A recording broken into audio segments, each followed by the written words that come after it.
Ijaz, I've been obsessed with these things called Splats for like 6 months, and just last week we had a new breakthrough in this revolutionary weird world of 3D imagery. So I want to start with this image that we're looking at on screen right now, because it's pretty unbelievable. And for the people who are just listening, what it is there's a dude with a normal backyard, and he has a Vision Pro, and he has a photo that he took in the past of the same backyard in a different season.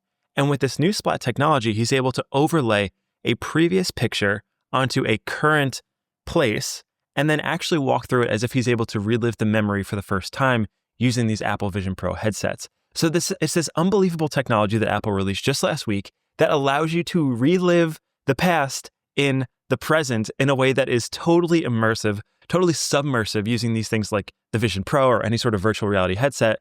And the new technology has some pretty unbelievable examples. So that's what we're going to cover in this episode, is the weird world of 3D splats and how you're actually able to turn any photo you've ever taken, any video you've ever taken, into something you could actually step into and relive again like it's the first time. Yeah, it's pretty crazy. It looks like he's taken a picture of his garden from December 10th, 2017, when it was snowing, and he's kind of transposed it onto his garden in real time. I think the thing that shocked me the most from this, Josh, I did a double take, was they have a Doctor Who prop in here. It's like a telephone box. Who has this in their garden? This is pretty insane. But I saw a more recent example, actually, of this technology this week in a slightly crazy application. So you might have heard that some Epstein files got released and some documented footage, pictures, videography got released. And someone decided to splat the entire thing. So what you're looking at here isn't a real video, but rather a series of images which have been splattered to form this kind of like 3D immersive experience. And he was able to generate this in a couple of minutes, which is insane. And to kind of prove to you that this is like a real thing, what you're seeing on my screen right now is a Google Drive of basically all the leaked images from these files. And you can literally click on any of these. Let's go with Blue Guest Room 2. And if you press W to zoom in, you can now literally zoom in and peek around the entire thing. Like, let's see how close I can go get further. to this. Can you look at let's what's see on the how? Oh my God! Wait, what's under the bed? Okay, we don't know. We don't know, but like I can't read the title. You can really get into it. Oh, I'm under the bed now. Oh, you're under. I am officially under the bed. Anyway, this stuff is just insane, Josh. And this is due to Apple Sharp's model, right? Yes. This is the coolest thing. So Apple Sharp just released this model last week, which coincided with the release of these files, which created this funny convergence of two technology, or I guess a technology and breaking news at once. But I do want to talk about what splatting actually is, because we're saying this funny word a lot and no one actually has a clue what it means. It's basically a way to make a 3D scene by storing it as a cloud of tiny, soft little blobs instead of building traditional 3D models. So in the past, Ijaz, we've all played video games before. It requires a large machine to run them because it's a lot of textures and polygons, and there's just a lot of detail required to render fidelity. With what these blobs do, what these splats do, is each blob, it's kind of like a puff of spray paint, and it's floating in 3D space. And then every puff has a position, size, shape, color, and transparency. So to render an image from any viewpoint, the computer projects all those puffs onto your screen and then blends them together like layering this transparent paint. So it's much more efficient than the previous way of doing this, which is lots of crazy rendering, lots of compute required. And if you were to create something like we're showing on screen now, which is an example of 3D skulls that are sitting with dynamic lighting and it looks really real, it's something you'd see in a video game, you would normally have to render that overnight. It would take forever to do. But what this new splatting technology does, and what Apple's AI model does, is it allows you to take this high fidelity rendering and turn it into a splat by using these blobs. And that way you could render it as a single asset on something as light as your smartphone. So it turns these really detailed, complicated compute 3D images into something very simple. So simple, in fact, that you can actually do it yourself. You can make images yourself. You can do this for your own content, and you can do it for free almost instantly. It's really cool. And this is thanks to Apple's new Sharp model that they released last week, which is open source, which allows people to go around and play with it themselves, which I think is a really cool new paradigm for this technology. So the way I'm thinking about this, Josh, and correct me if I'm wrong, is if I take a 2D image, right? It's 2D and it's composed of a bunch of pixels, right? if I use this splat technology on that image, it turns every one of those pixels into a kind of like 3D object, which is why like these skulls, for example, isn't a video of like the skulls from all different orientations. It's like a couple of pictures of these pile of skulls, or even maybe an AI generated image or whatever. And it's splattered into these like 3D blobs. And I can now kind of like maneuver around it and look around it. Is that kind of roughly on the right track? Yeah, and it's funny, you'll notice with like the Epstein examples, there actually is a lot of fidelity in the way that it's rendered. So if you look at a video game in the past that you've played, normally you'll look at the details and it's very fuzzy. It doesn't look very real because the computer's trying to save rendering compute for the things that you're actually looking at that matter. But these scenes that use this new technology, they look so photorealistic because you're essentially repainting the world from these millions of soft dots. And it's fast because rendering is mostly throw blobs onto a screen efficiency rather than heavy 3D geometry or this like slow ray tracing that you're seeing on a computer. Got it. And so the number one question that pops into my head then would be, well, what's the cost difference for like doing this in the traditional way versus like in the current splatting way? And how long does this take? We got this tweet by Brad Lynch who tried out this Apple software, and he said he generated what we're looking at on the screen right now, which is I think it's an image of him sitting by like an open ocean, and like, you know, he's got his Apple Vision Pro on. And he's like kind of peering around, and he's in his living room. He's moving the images side by side, and it took him 10 seconds to generate this on his MacBook Pro. And I'm assuming because he used Apple Sharp, which you just said was open source, it's the cost of downloading the software and just running that on your computer. Do I have that roughly correct? It's totally free. It's totally open source, and it is totally available for users of any computer. I mean, you could render it on a laptop, you could render it on a phone, you could do this instantly, anytime. Hold your horses, Josh. If you're saying that, that means we should do this ourselves, right? Perhaps we should do a demo for the audience. Let's not take his word for it. Let's do this ourselves. Okay, let's do it ourselves. We're going to do it live here. Yes, we have the Apple Shop kind of software here. We're going to upload an image. Let me see if I can find a convenient image of Josh, and he just, look, what do you know?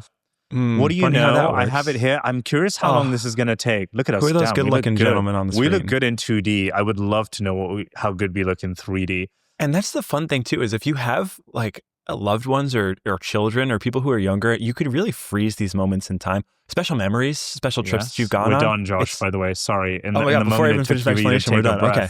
Here Let's see this. Walk me through the picture here. Oh, it's like a watercolor effect. You can see it materializing. Oh, it's rendering in real time. Oh, this is weird. This is weird. I'm zooming in. Ooh, look at us. I need to, oh my God. Wait, can we? Oh my God, I can see you from like above. Yeah, wait, try to go closer, get in deeper. Wait, hang on, let me get in deeper. Let me get into this face. Get up in our faces. Wait, how do I like zoom? Oh my God. Oh, so we can like see us from the side. See the depth too. That's pretty neat. That's pretty crazy. David's face is a little warped. David's the less handsome guy in the center. Our arms are looking pretty good. We're going to the gym. Oh, we could look at us from above as well. That's pretty Wait, get in there. Scroll into the image. I want to see. I'm trying to. Sorry, I don't mean to zoom into our crotches here, but this is the furthest I can go in, which I'm kind of upset about. Hang on, maybe if I maximize. Oh wow. Okay, that does look better. Oh my God. Well, what I'm impressed with here, Josh, is number one, how quick that took to take. It's funny. On the screen, it said it gave us a countdown from 60 seconds. And it ended up producing the entire rendering that we're looking at right now with 47 seconds to go. So it took 15 seconds to make. And I'm touching my laptop right now. It is not warm at all. So I'm assuming it didn't cost anything energy-wise as well. Also, the fidelity of this, Josh, is actually really, really good. It's way better quality. I mean, I think I look a bit kind of out of it. I look like I've had a few drinks. Maybe I did on the night, actually. But it looks really good. Yeah, it's impressive how quickly it's able to render this and how low cost it is and how lightweight it is. I mean, you could just run this in a browser very simply. It's not a very compute intensive thing. And it's really cool. So this is an example of a photo. There are three kind of tiers to the splatting. There's the photo first, and then second is this in between before we get to videos, which is this example that you're seeing with Casey Neistat's studio. Now, a lot of people who watch YouTube, they know Casey Neistat. They love Casey Neistat. And this is the most iconic place in the world of Casey. What the Meta team has done is actually go through and create a giant splat of the studio so that anybody with a VR headset can actually put the headset on and walk around it. Now, what we're looking at on screen, it looks like it's an actual video of the studio, but the reality is that it's one large splat. And it is a full fidelity splat. So if you put on goggles and you walk through the space, you can actually go and read the bindings on the books. You can like walk up to all the shelves and peer at all the little things, all the little trinkets that are on them. It is a full and total high fidelity scan of the studio, but in a very lightweight way. If you used to try to do this, you would need a supercomputer to render this, and you need a supercomputer to run it. You couldn't even do this on goggles that would be like disconnected from a computer. Now, thanks to this new technology, you can scan real places into the cyberspace. And it's kind of acting as that, almost like a preservation technique, where if there's a place that you love, if there's a place you want to remember, you can actually scan it and then relive in that forever. You can capture this place in its full fidelity, exactly how it is today. And I thought this was a really cool example.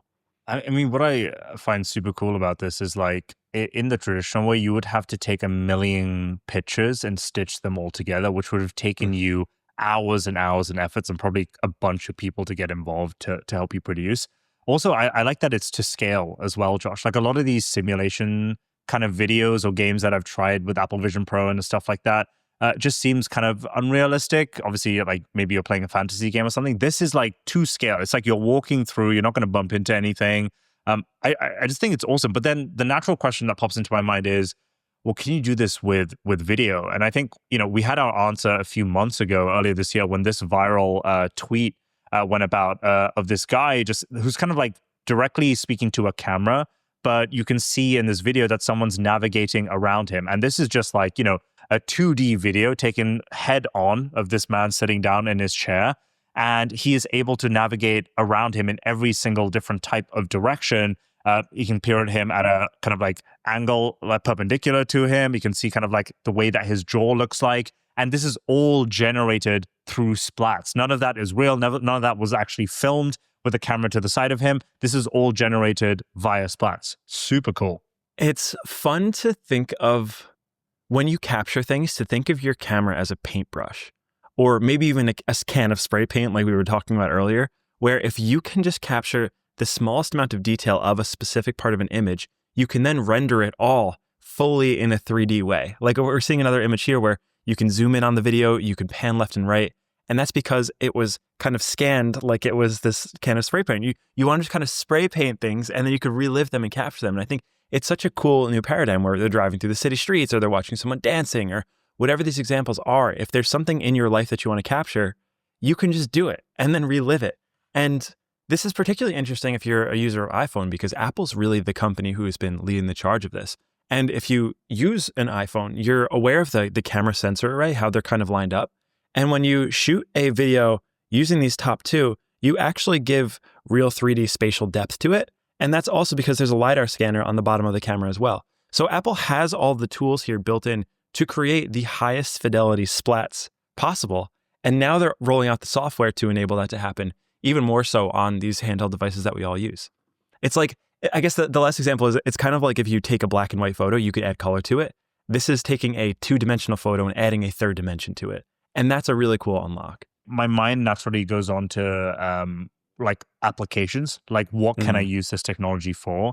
And I think through a bunch of the examples that we've shown so far, it's kind of cinematic and maybe even like veered towards gaming as well. Hollywood is the instant industry that I think of that I'm like is going to get completely run over by this, right? I know for a fact that they spend months, in some cases years, to render a single visual of Splat that we've been looking at throughout this entire episode. And so I think that this is going to cut costs down by like tens of millions of dollars, and it is going to cut time down and even jobs as well. I know they have teams of different people with different skill sets to stitch all the images together, to get the right grading, lighting, to like post-processing of a bunch of these images and then kind of make these visuals. There's no way that this doesn't get disrupted by it. It also got me thinking of one of my favorite shows on Apple. Funny, we're talking about Apple, and now they have this. Like one of their hit shows is Severance, right? And I remember season 2, they have this like crazy scene where like we've got the camera panning around him in all different kinds of ways. And Ben Stiller had an interview on this where he said each episode cost roughly $20 million to make. And this particular scene alone cost $10 million. Now, if he had something like a Splat technology, right, he could generate this in a couple of minutes or even under a minute, like we showed ourselves earlier on, and for a fraction of the cost. It's a no-brainer for me, Josh. Yeah, I don't want to say that Hollywood is under attack, but they are definitely in need of rapid innovation, quick, because this is a second front that there is being disruption on. We talked about Google's VO3 and all the video generation models, how well they understand the world, how good they're able to generate video. Now, this merges that gap where you can actually take the real world, but you could capture it much more efficiently than you ever have before and much more fully, which creates a lot more dynamic optionality for these shots. So if you can't create it in the real world using a splat, well, then you can create it in the digital world using AI. And what I understand is that people in Hollywood, they're already starting to use stuff like this, where they are capturing things once instead of 10 times. And they're using AI, they're using splats to just kind of massage the scene to get exactly what they want if it wasn't perfect on that first try. And it just saves a huge amount of money. But there are more use cases for this. Yeah, so we have, you put this one in the doc, Josh, of a Swiss glacier collapse in 4D. Is this like, can this Splats be used as like a prevention model for these kinds of things? Yeah, so earlier this year, there was a big landslide in the Swiss Alps, and it took out an entire village. And it was very dangerous. It created very uncertain times because it's hard to access that area and people didn't know what was affected. So a helicopter came through with a big camera array, and it just swept the whole valley. And you could see on the video the before and after. And they captured this incredibly high fidelity splat of the valley. They could then diagnose immediately what areas were most in danger, what areas needed the most help, how much danger there actually was. And they were able to observe all of the things at any time without needing a specific video feed of a specific area. So let's say you were looking at a specific location on the mountain. Well, you could just pause the splat and you could zoom in on that one area, even if you didn't capture it with a video camera. So there's a lot of utility for these outside of just entertainment. There's also safety and other things like this. I just thought it was a fun example of a real world use case that actually happened earlier this year. Love it. It's been a long time dream of mine to go to Japan, and I've been fortunate enough to go a few times, and I'm going again next year. And I kind of thought about like, how do I share this experience with different people? And I spotted this one, Josh, where it's a tweet that goes, "We've made it possible to walk through the hot spring town of Yamagata Ginzan's onsen with an avatar." And this is like a real life rendering, and it looks like a game because, you know, it's been generated using a Splat machine or a Splat model. But it is to scale. These are real life shop fronts and stores and homes and streams. But obviously it's like a simulated game environment. And it got me thinking, like, this looks like something out of GTA, Josh, right? And I'm thinking like, this would change the way that you create simulated realities. Like, imagine the Sims game, but using real life worlds, and it can be generated in real time to reflect different kinds of people, personalities, and shops. Like, imagine if New York City was updated every single second or day or every hour to reflect accurate goings-ons in that city. I just think this changes gaming forever, right? Because one of the things that I loved about gaming is that it had kind of like a preset story, but then when you got to the end of the story, I was like, damn, now I have to wait like a year or 2 years until the second one comes out. GTA, what is it, 5 or 6? Which one have we been waiting on for years we're waiting now? on 6. 6, right? So we've been waiting for like 12 years. 12 years, over a decade for this game. Now you can get the second game or the third game or the fourth game or the fifth game immediately if we had these kind of generated simulated realities. But it kind of like, I played this out in my head, Josh. The end game for these splats surely has to be world models, right? World models is supposedly going to be a big trend next year in AI models, where you create these simulated realities or environments of the real world that we live in today, and you stick in an AI agent or an AI model to kind of generate synthetic data so it lives out its life and it kind of figures out how humans perceive things. Aren't splats just world models? They're not. Actually, I think splats, you can think of a splat kind of like what a Neuralink is to the human brain and AI. A splat is kind of like to the physical world and the virtual world. It's the bridge that combines the two together. So what we just saw in that last example is you're able to walk through Japan and capture it with the camera and then merge that real world data into cyberspace. And if it was a world builder, it would just kind of create these virtual worlds. So what I see is kind of the way this goes would ideally be a combination of the two, where splats are unbelievably efficient and are easy to capture the real world with. And then you could take an AI model, a world model, and you could apply extra fidelity on top of it, depending on how much compute you have.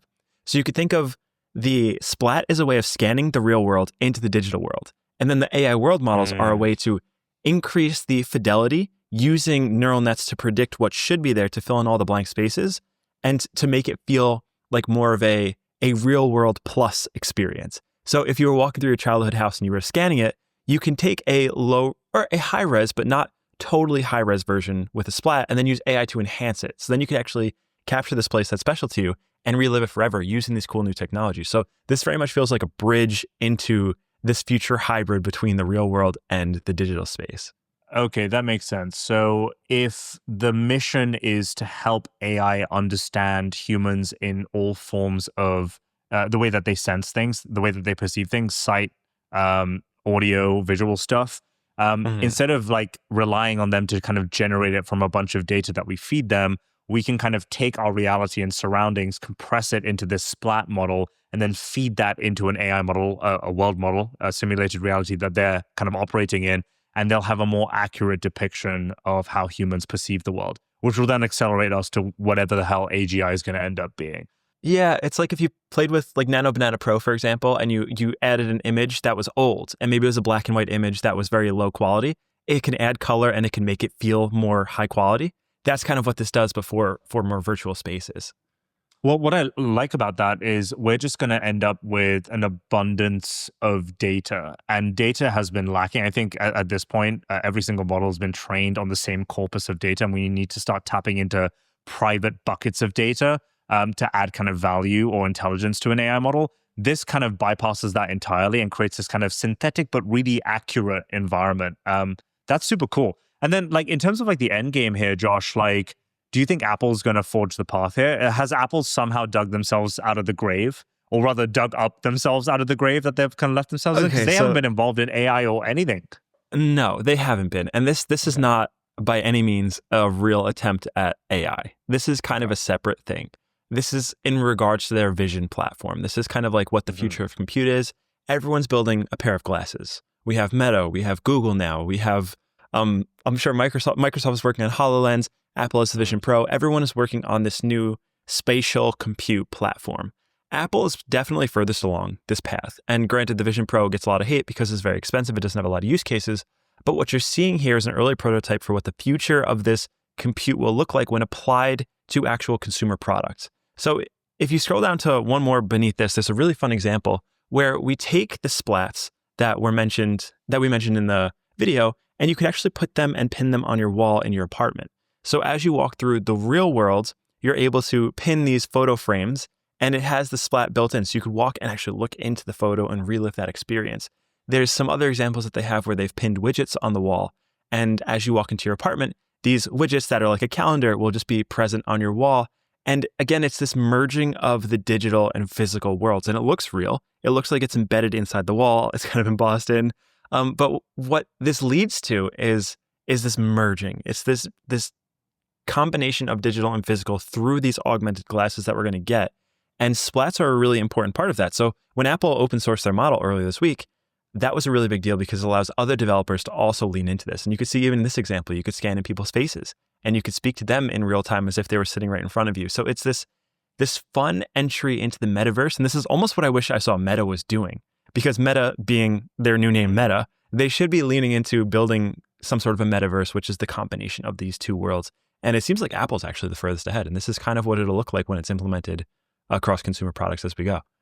It looks like something out of Star Trek or Star Wars. Like, you got this holographic simulations of people speaking to you.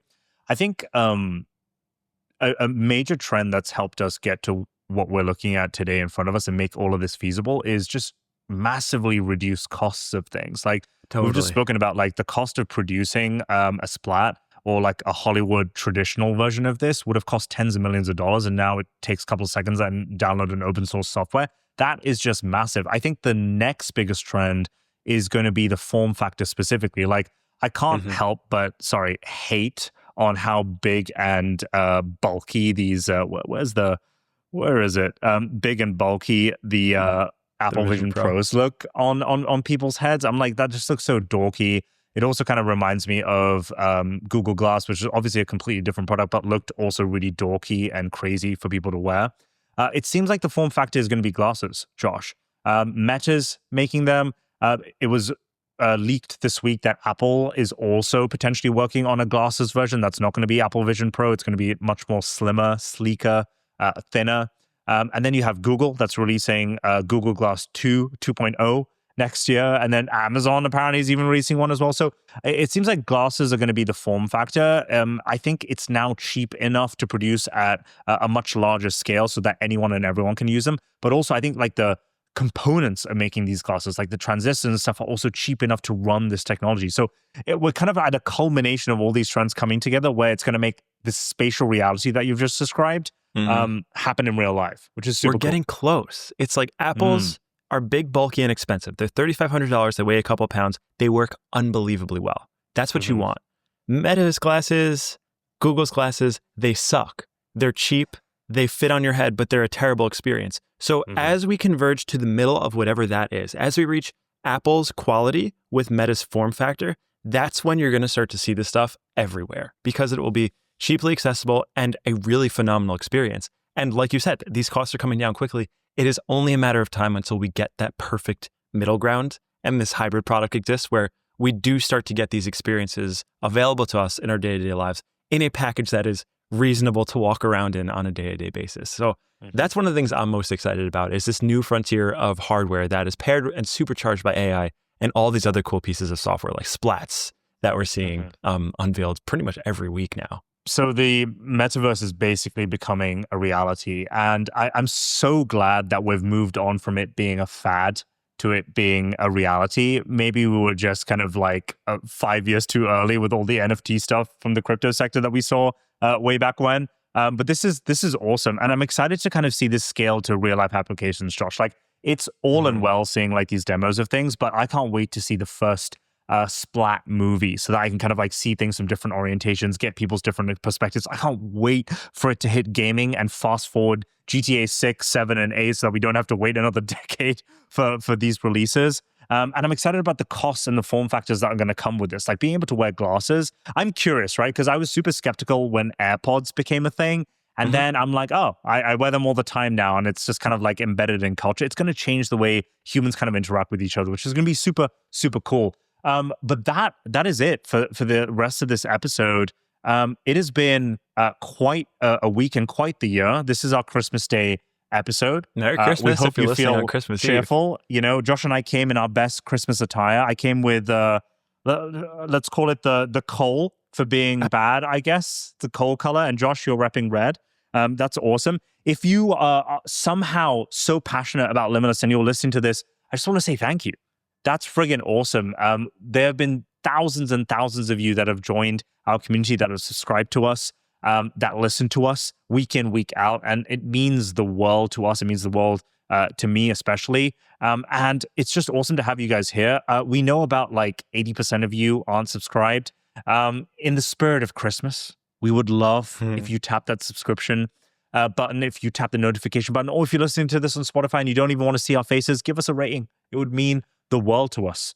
Also, this is one fun fact is we just crossed 100 episodes for Christmas. So in terms of Christmas gifts, 1, we have 100. 2, thank you. You guys listening is the Christmas gift. And 3, we will continue to post all throughout the holiday season as a gift to you for supporting us all year round. So thank you for the support.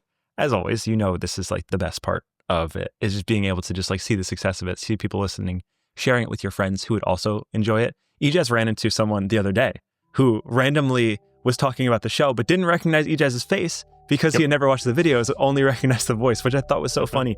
So it's a really nice thing to see the message spreading. So thank you for that. I guess happy holidays to all who are listening.